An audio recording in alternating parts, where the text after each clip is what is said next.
अनंत T दे refresh हमी।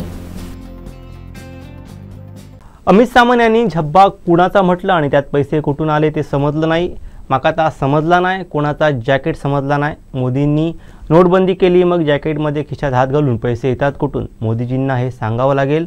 मोदीजी कोकण में कुछ तो गडबडे, झब्बे में कैश चल रहा है असं विधान खासदार सुप्रिया सुळे यांनी केलंय। पाहूयात। आता एक गोष्ट मला फक्त समजली नाही, सगळी भाषणं मी ऐकते, कारण आपलं भाषण आधीच्या सगळ्या भाषणात आपण काहीतरी विचार करून आलेला असतो, मग इथली लोक काहीतरी बोलतात, मग त्याच्यात थोडेसे काही बदल करावे लागतात। आणि एक मला भाषणातला एक मुद्दा फक्त मला समजला नाही की त्यांनी सांगितला की जॅकेट मध्ये हात घातला आणि पैसे काढले। कुणाचं जॅकेट ते मला समजलं नाही।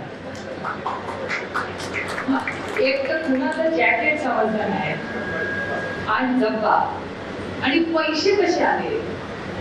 मोदीजींनी तर डिमॉनिटायझेशन केलं, नोटबंदी झाली, मग यांच्याकडून कुणाच्या खर्चातून पैसे निघतात, पैसे येतात कुठून?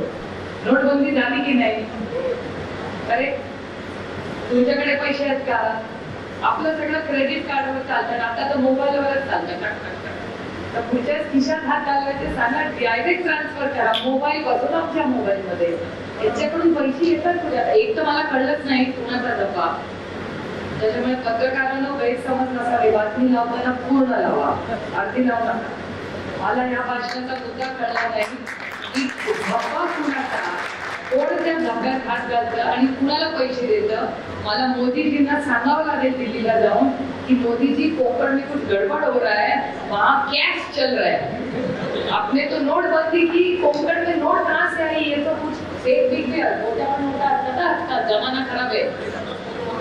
50 खोके, अच्छा एक खोके वाल्यांना बोलता, आता कळलं। एक महाराष्ट्राला सांगते 50 खोके एकदम ओके ना? 50 खोके इज नॉट ओके।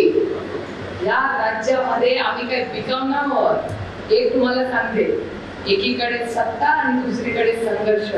या सुप्रिया सुळे व्यासपीठावर बसलेल्या प्रत्येक माणसाने संघर्ष चूज केलेला आहे, कोणी सत्तेत बसलेला नाही।